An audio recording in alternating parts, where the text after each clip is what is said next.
अब मुझे एक एग्जांपल बताओ, जैसे छोटी सी बात है, सरकार का इतना टैक्स ले रही फिर भी टैक्स कलेक्ट क्यों नहीं हो पा रहा है प्रॉपर तरीके से? हर चीज पे तो सरकार ने टैक्स लगा रखा है, निर्मला ताई ने कुछ छोड़ा नहीं है टैक्सेशन के लिए, लेकिन फिर भी सरकार के पास हमेशा टैक्स कवरेज नहीं रहता, यार कह सकते टैक्स कलेक्शन कम रहता है। क्यों? क्योंकि टैक्स करप्शन नहीं बेटा, टैक्स बेस छोटा है हमारे यहाँ पर। अगर हम डेटा की बात करें तो अराउंड 3% लोग आईटीआर फाइल करते हैं और उसमें से एक्चुअल टैक्स कलेक्शन जो हो रहा है वो करीब 1 या 1.5% से हो रहा है, बाकी जो आप बाकी जो है वापस हो जाता है। जैसे कि टोटल पॉपुलेशन का 3% आईटीआर फाइल करती है और इसमें से करीब 1.5 से 1.8% लोगों को रिटर्न हो जाता है टैक्स, यानी कि एक्चुअल में जो इनकम टैक्स मिल रहा है गवर्नमेंट को वो केवल 1.2% लोगों का टोटल पॉपुलेशन का मिल रहा है बस। 140 करोड़ की जनसंख्या में 1.2% लोग टैक्स दे रहे हैं और उसमें उम्मीद करते हैं कि हम अमेरिका और फिनलैंड बन जाएं। हम फिनलैंड बनना चाहते हैं, फिनलैंड में सरकारें सबको फ्री में शिक्षा दे रही हैं, तो वहां 45% प्लस 50% लोग टैक्स भी दे रहे हैं। आप टैक्स भर नहीं रहे, आप अपनी इनकम जनरेट कर, जो भी इनकम जनरेट कर रहे हैं उसको डिक्लेयर नहीं कर रहे। हाँ, इसके पीछे चैलेंज है कि हाई टैक्सेशन रेट्स हैं, हमारे यहाँ पर टैक्सेशन के रेट्स बहुत ज्यादा हैं कभी कभी, लेकिन अगर आप अदर वर्ल्ड में देखोगे तो उनमें तो टैक्सेशन रेट हमसे भी कई गुना ज्यादा है। Still the people are paying those taxes. अभी कोई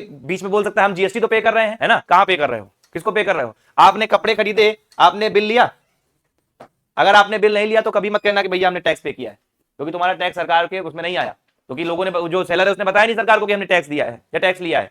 आपसे टैक्स लिया उसने जीएसटी इंक्लूड करके, आपको तो वो कहानी बता दे भैया जीएसटी लग रही है, हम तो देना पड़ेगा ये वो, लेकिन उसने सरकार में वो चीज फाइल ही नहीं की, इस सेल को दिखाया ही नहीं। उसने क्या दिखाया कि ये सेल हुई नहीं है।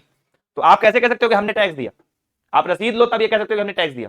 आप सब्जी लेने गए, सब्जी वाले से रसीद ली? नहीं ली। ठीक है, तो जब सब्जी वाले से रसीद नहीं ली तो फिर किस बात का टैक्स?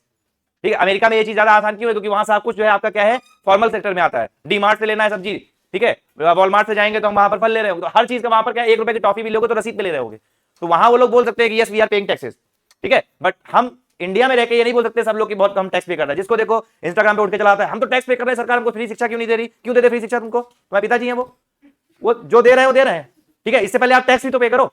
देखिए अधिकार है मैं मानता हूं, बट उससे पहले गवर्नेंस के सामने जो लैक ऑफ रिसोर्सेज की प्रॉब्लम उसको भी देखना पड़ेगा। ठीक है, हम लोग क्या करते हैं, हम लोग बायस हैं। आप जाओगे दुकान पे, दुकान वाला कहेगा देखो जीएसटी के साथ लोगे तो महंगा पड़ेगा, बिना जीएसटी का लोगे तो सस्ता पड़ जाएगा। तुमको लगता है लालच, असल में वो आपको बिना जीएसटी का ज्यादा महंगा चिपका रहा है। वो बिना जीएसटी वाले में भी अपना किसी पुराने वाले प्रोडक्ट का जीएसटी जोड़ के वो दिखा देगा, आपसे पैसा कमा लेगा। ठीक है, लेकिन आप सोचोगे यार बताओ बिना जीएसटी का सस्ता मिल गया, वो सस्ता नहीं मिला, आपके लिए प्रॉब्लमेटिक है, बट फिर भी ठीक है। तो आपने टैक्स नहीं पे करके अपनी सिटीजन होने का कर्तव्य नहीं निभाया, फिर आप किस मुंह से मांग रहे हो सरकार से? और इसी वजह से हमें देखने को मिलता है कई सेक्टर्स में प्रॉपर डेवलपमेंट नहीं हो पाता है।